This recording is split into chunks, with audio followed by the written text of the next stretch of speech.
Hello student, Pradeep गिरी 11-12 academy में आपका स्वागत है। हमने चैप्टर 11 का स्टार्ट किया है ऑप्टिक्स, और ऑप्टिक्स में हमने refraction from the plane surface almost study कर लिया है। Then optic fibre, total internal reflection जैसे टॉपिक हमने स्टडी किए थे। तो अब refraction through the plane surface में हमने फॉर्मूला फाइंड आउट किया था। Refractive index is equal to real depth divided by apparent depth, real depth divided by apparent depth. तो प्लेन सरफेस होगा तो इस तरह के फॉर्मूले वैलिड होते हैं। ओके अगर प्लेन सरफेस होगा तो इस तरह के फॉर्मूले वैलिड होते हैं। लेकिन अगर हम यही फॉर्मूला वाटर ड्रॉप के लिए अप्लाई करेंगे, so water drop is not a plane surface, वो कर्व सरफेस है। या फिर पेपर वेट ले लेंगे आप, इलिप्सॉइड होता है पेपर वेट।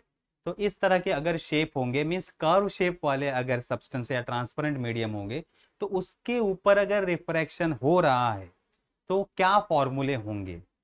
तो ऐसे ही सरफेस का आज हम स्टडी करने वाले हैं। तो आज हम स्टडी करने वाले हैं refraction at a spherical surface and lenses. तो स्पेरिकल सरफेस जनरली लेंस लेते हैं जिसमें एक कर्व सरफेस होता है या दो कर्व सरफेस होते हैं। अब उसमें से जब लाइट पास करेगा तो किस तरह से बिहेव करेगा, किस तरह के फॉर्मूले होंगे, वो आज हम इस टॉपिक में सीखने वाले हैं। तो आते हैं पहले इंट्रोडक्टरी पार्ट की लेंस वाले टॉपिक को हम सीखते हैं। लेंसेस क्या होता है। तो lens can B visualized to be considering of a intersection of two sphere of radii I1 R1 and R2 or one sphere and the plane surface। तो लेंस कैसे बनता है। अगर लेंस को हमें विजुअलाइज करना है तो अब हमें क्या करना पड़ेगा, हमें दो सर्कल लेने पड़ेंगे। हमें क्या लेने पड़ेंगे, दो सर्कल। तो अगर ये दो सर्कल को इंटरसेक्ट होता है, ये एक सर्कल है और ये दूसरा सर्कल है, देखो दोनों का रेडियस अलग अलग होगा, दोनों का रेडियस अलग अलग होगा। अब ये जो सेंटर वाला पार्ट इसमें बना है, ये क्या होगा हमारा लेंस, ये क्या होगा हमारा लेंस। या फिर दो सरफेस, दो सर्कल को हम इस तरह से लेंगे, ये एक सरफेस सर्कल है और ये एक सर्कल है।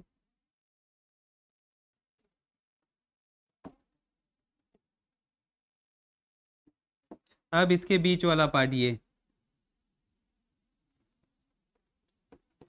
तो इस तरह से कर्व सरफेस से हम क्या बनाते हैं, लेंस बनाते हैं। तो दो स्पीयर को ज्वाइंट करेंगे या विजुअलाइज करेंगे, दो स्पीयर इस तरह से ज्वाइंट हो रही है या इस तरह से ज्वाइंट कर रहे हैं, तो इससे क्या बनता है, लेंस बनता है। इससे क्या बनता है, लेंस बनता है। ठीक है।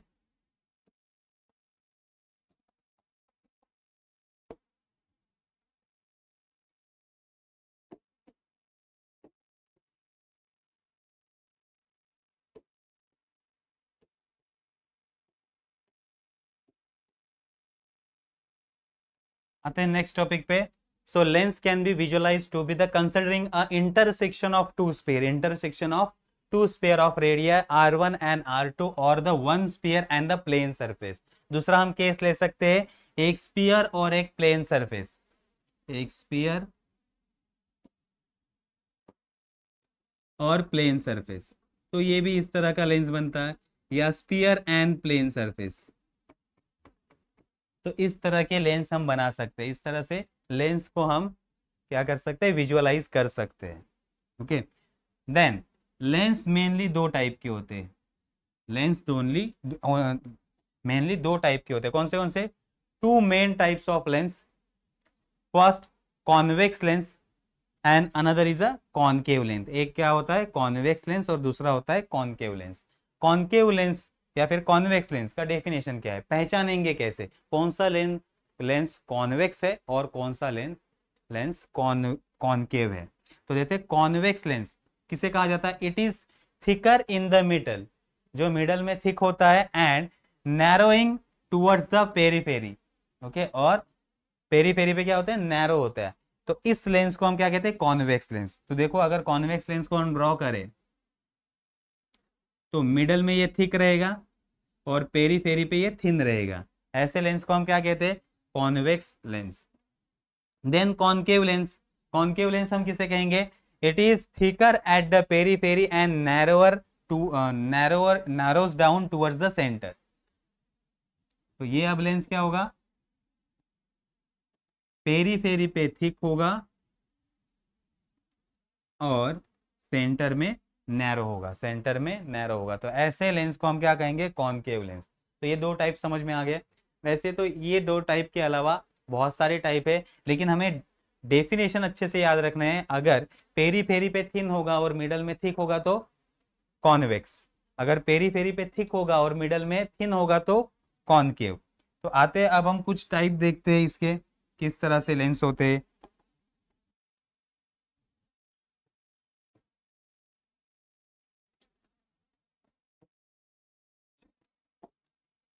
अब देखो इस तरह से अगर लेंस होगा, मिडल में थिक और पेरी फेरी पे थिन, तो इसे हम क्या कहेंगे?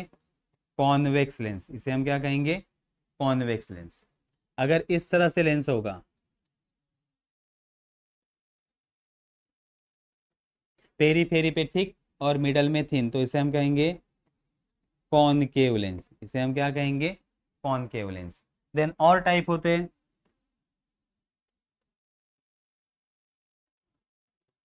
अब देखो इसमें एक सरफेस प्लेन है, एक सरफेस प्लेन है और एक सरफेस कर्व है, लेकिन पेरी फेरी पे थिन है, पेरी फेरी पे थिन है और मिडल में थिक है, तो ये इसे कहा जाएगा कॉन्वेक्स लेंस। लेकिन एक सरफेस प्लेन है, इसलिए इसे कहा जाएगा प्लेनो कॉन्वेक्स लेंस। इससे इसे क्या कहा जाएगा? प्लेनो कॉन्वेक्स, क्योंकि एक सरफेस प्लेन है और दूसरा कॉन्वेक्स है। नेक्स्ट, अगर हम इस तरह से लेंस को ड्रॉ करते हैं, देखो पेरी फेरी पे थिक है और सेंटर में थिन है, तो ये कौन सा लेंस हो गया? Concave lens. क्या हो गया? Concave lens. लेकिन एक सरफेस प्लेन है, तो इसे हम कहेंगे plano concave lens, plano concave lens. ठीक है। और टाइप अगर हम देखते हैं,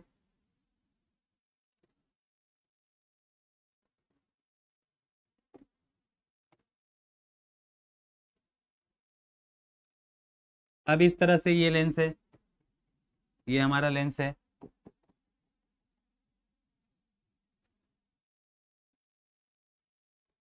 पेरी फेरी पे थिन है और मिडल थिक है, तो ये हो गया कॉन्वेक्स लेंस। ये हो गया कॉन्वेक्स लेंस। लेकिन एक सरफेस उसका कॉनकेव है, तो इसे कहेंगे कॉनकेव, कॉनकेव कॉन्वेक्स लेंस। इसे क्या कहेंगे? Concave convex lens. देन अगर इस तरह से लेंस होगा,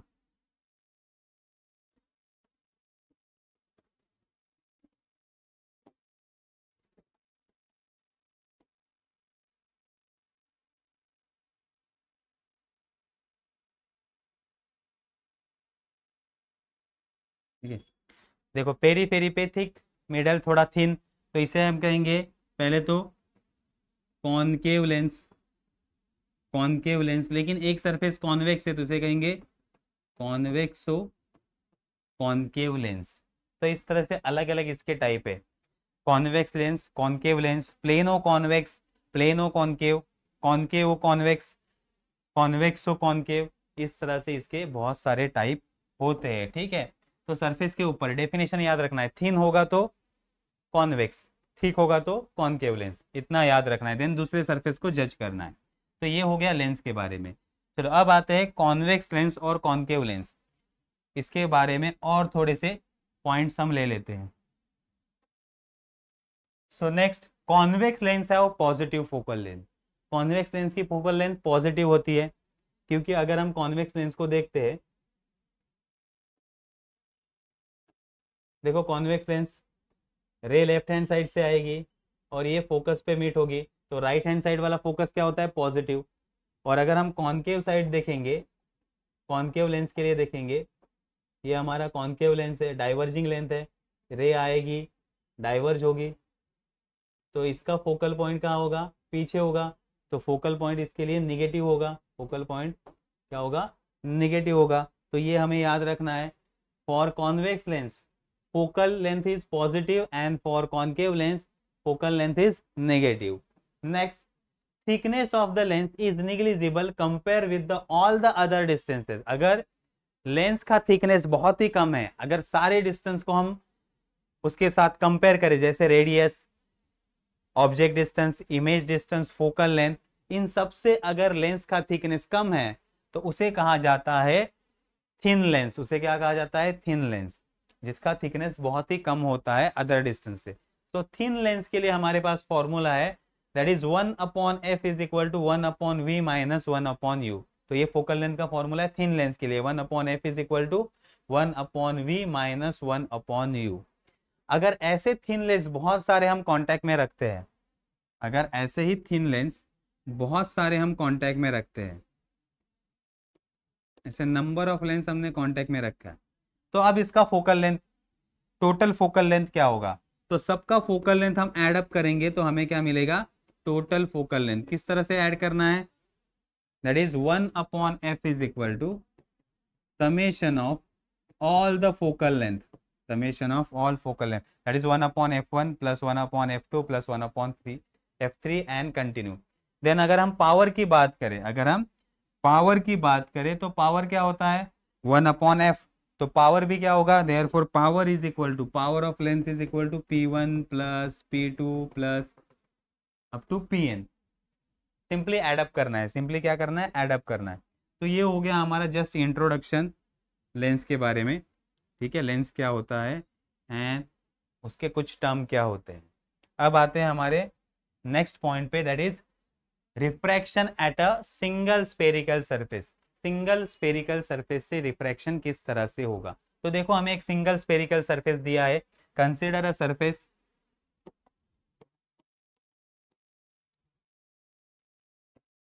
consider surface y p y dash, y p y dash. ये कर्व सरफेस क्या कर रहा है? दो मीडियम को सेपरेट कर रहा है। y p y dash separate two medium और two media of refractive index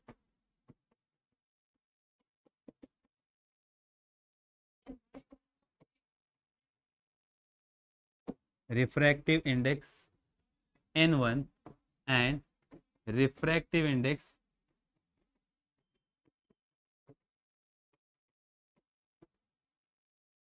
n2। अब ये क्या कर रहा है? n1 रिफ्रैक्टिव इंडेक्स वाले मीडियम और n2 रिफ्रैक्टिव इंडेक्स वाले मीडियम को सेपरेट कर रहा है। देन O हमारा ऑब्जेक्ट है, सो O हमारा ऑब्जेक्ट है and OA is a incident ray and AI is refracted ray। अब देखो मैं शॉर्ट में आपको प्रोसेस समझाता हूं क्या हो रहा है। ऑब्जेक्ट हमें O पॉइंट पे रखा है, ऑब्जेक्ट हमने O पॉइंट पे रखा है, तो O पॉइंट पे हमने ऑब्जेक्ट रखा है।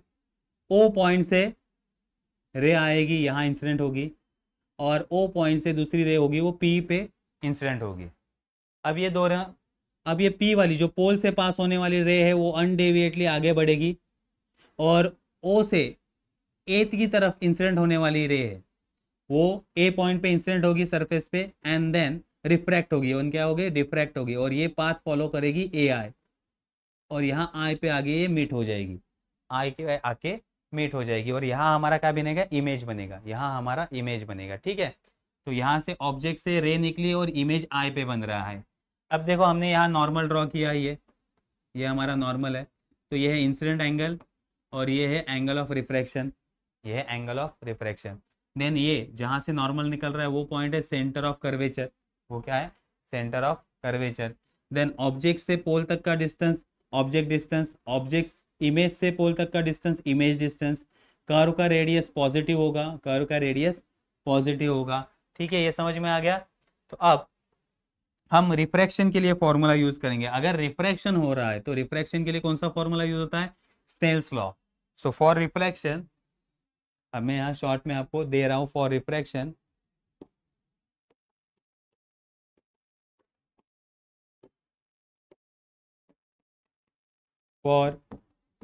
Refraction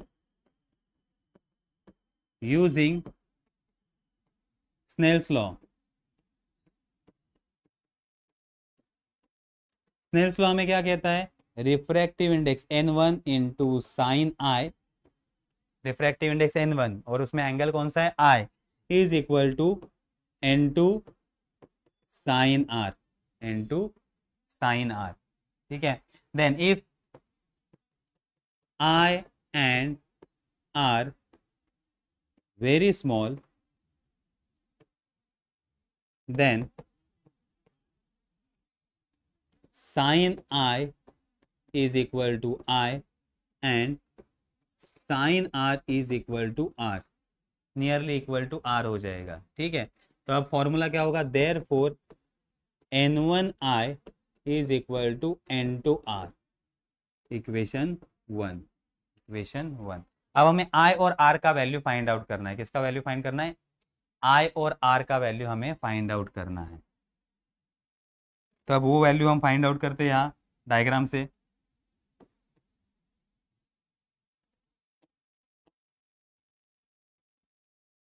from figure, okay, next from figure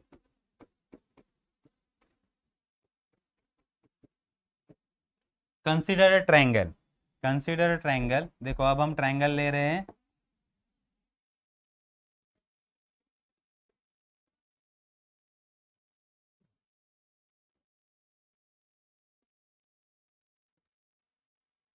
ये वाला ट्रायंगल ले रहे हैं, ठीक है।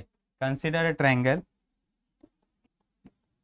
कौन सा ट्रायंगल है हमारा, A O C. Consider a triangle, in triangle A O C. I हमारा एक्सटीरियर एंगल है, आई हमारा एक्सटीरियर एंगल है, अल्फा और बीटा इंटीरियर एंगल है। तो यूजिंग एक्सटीरियर एंगल थ्योरम हम क्या लिखेंगे, i is equal to alpha plus beta. Triangle कौन सा लिया, ओ ए ओ सी, ए ओ सी, ठीक है। उसमें हमें क्या मिला, exterior angle theorem, I is equal to alpha plus beta. अब हम सेकंड ट्रायंगल लेंगे। सेकंड ट्रायंगल हम कौन सा लेने वाले हैं, अब हमें आर का वैल्यू फाइंड आउट करना है। आर का वैल्यू फाइंड आउट करने के लिए हम लेंगे ट्रायंगल ये वाला,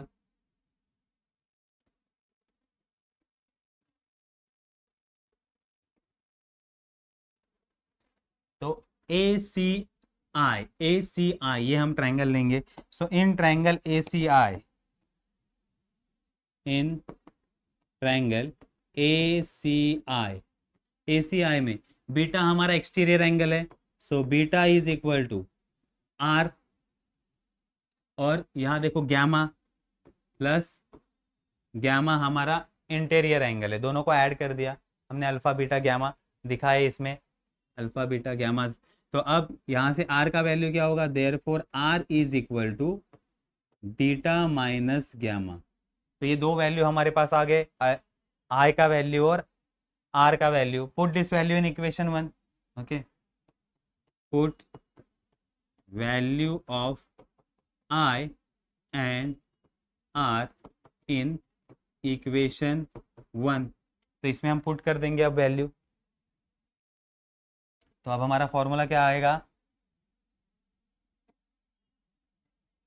therefore ni is equal to nr। इसको हम क्या लिखेंगे,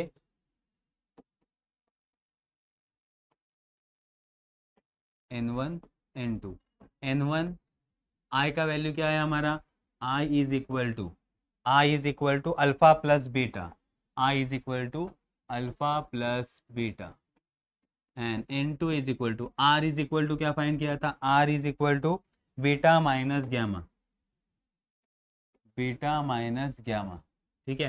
तो अब n1 alpha plus n1 beta is equal to n2 beta minus n2 gamma into gamma. तो अब हम क्या करते, बीटा वाले टर्म एक साथ ले लेते और दूसरे टर्म हम गैमा और अल्फा वाले टर्म एक साथ कर लेते हैं, ठीक है। तो बीटा वाले टर्म हम एक साथ ले लेते हैं, क्या होगा अब, तो ये टर्म यहाँ चला जाएगा, क्या होगा, n2 beta minus n1 beta is equal to n1 alpha plus n2 gamma, plus n2 gamma. ये पॉजिटिव हो गया और ये निगेटिव हो गया, तो यहाँ से बीटा कॉमन आ जाएगा, n2 minus n1 beta is equal to n1 alpha plus n2 gamma. अब हमें अल्फा बीटा और गामा का वैल्यू फाइंड आउट करना है फ्रॉम फिगर। देखो फिगर से अब यहाँ अगर हम देखें तो सभी एंगल के लिए एपी वैल्यू कॉमन है। अगर ये एंगल बहुत ही स्मॉल है तो एपी स्ट्रेट लाइन हो जाएगा, मीन्स ये आर्क का काम करेगा। ये क्या करेगा? आर्क का काम करेगा। अब ये डिस्टेंस हमने लिया है कितना? -u, और ये डिस्टेंस है हमारा +r, और ये टोटल डिस्टेंस है हमारा v। तो देखो आर्क, अगर हम अल्फा एंगल लेते हैं तो अल्फा के लिए आर्क क्या होगा? आर्क एपी, और डिस्टेंस क्या होगा? ओपी। आर्क का फॉर्मूला ये हमें पता है, theta is equal to arc by radius. Okay, या arc is equal to r theta, ये फॉर्मूला हमें पता है, वही फॉर्मूला हम यूज कर रहे हैं। ठीक है, अल्फा के लिए अब क्या फॉर्मूला आया? Arc AP upon OP. Beta के लिए क्या फॉर्मूला आएगा? Beta is equal to, beta के लिए भी आर्क क्या होगा? Arc AP upon distance PC. And gamma के लिए क्या होगा? आर्क एपी कॉमन गामा के लिए, और डिस्टेंस क्या होगा? P I. तो तीनों डिस्टेंस हम लिख लेते हैं। यहाँ अल्फा के लिए क्या होगा? For alpha arc AP upon OP. Beta के लिए arc AP upon PC. And gamma के लिए क्या होगा? Arc AP upon P I. अब देखो ओपी मीन्स क्या है? Object distance. ओपी मीन्स क्या है हमारा? Object distance. तो यहां हम -u लेंगे। देन पीसी क्या है? +r, this is the radius. And P I क्या है हमारा? Image distance. तो अब हम पुट करेंगे यहाँ वैल्यू। तो अल्फा का वैल्यू क्या होगा? आर्क एपी अपॉन ओपी क्या है? ऑब्जेक्ट डिस्टेंस -u यहाँ। देन बीटा का value arc AP upon PC का वैल्यू क्या है? पीसी का वैल्यू है हमारा positive r। An arc AP upon P I का वैल्यू है v। अब ये तीनों वैल्यू हम पुट कर देंगे यहाँ अल्फा बीटा गामा में। तो अब हमारा वैल्यू होगा n2 - n1। बीटा का वैल्यू क्या है? बीटा का वैल्यू है arc AP upon r is equal to n1। Alpha का value arc AP upon, alpha के लिए क्या होगा? -u। And then plus n2। Gamma का value arc AP upon v। तो अब इसमें से आर्क एपी कॉमन निकाल देंगे। तो यहाँ होगा n2 - n1 upon r is equal to n2v को मैंने आगे ले लिया, माइनस n1u को पीछे ले लिया। ओके, दोनों में से कॉमन क्या था? Arc AP. यहाँ क्या था? आर्क एपी, और यहाँ भी क्या होगा? Arc AP. तो दोनों आर्क एपी मैंने कैंसिल कर दिए, इसलिए आर्क एपी को मैंने लिया नहीं है। ठीक है, तो अब हमारा फाइनल फॉर्मूला क्या बना? देयरफॉर हमारा फाइनल फॉर्मूला बना n2 - n1 divided by r is equal to n2v - n1u। ये होगा relation between r, refractive index v and u। ये स्पेरिकल सरफेस से जब रिफ्लेक्शन होता है तो ये हमें कनेक्शन मिलता है, तो ये कंसीडर, ये इक्वेशन समझ में आया? सिंपल इक्वेशन था, हमें स्नेल्स लॉ यूज करना था। देन दो ट्रायंगल लेके i और r का वैल्यू फाइंड आउट करना था अल्फा बीटा गामा के टर्म्स में। देन अल्फा बीटा गामा हमें पुट करना था इन टर्म्स ऑफ आर्क, तो हमें ये फॉर्मूला मिलता है। ठीक है, तो यहाँ हमारा refraction from the curve surface topic finish होता है। नेक्स्ट टाइम हम स्टडी करेंगे मिरर इक्वेशन के लिए हमें ये फॉर्मूला लगने वाला है, तो इसको अच्छे से याद रखो। ठीक है, तो मिलते हैं नेक्स्ट लेक्चर में।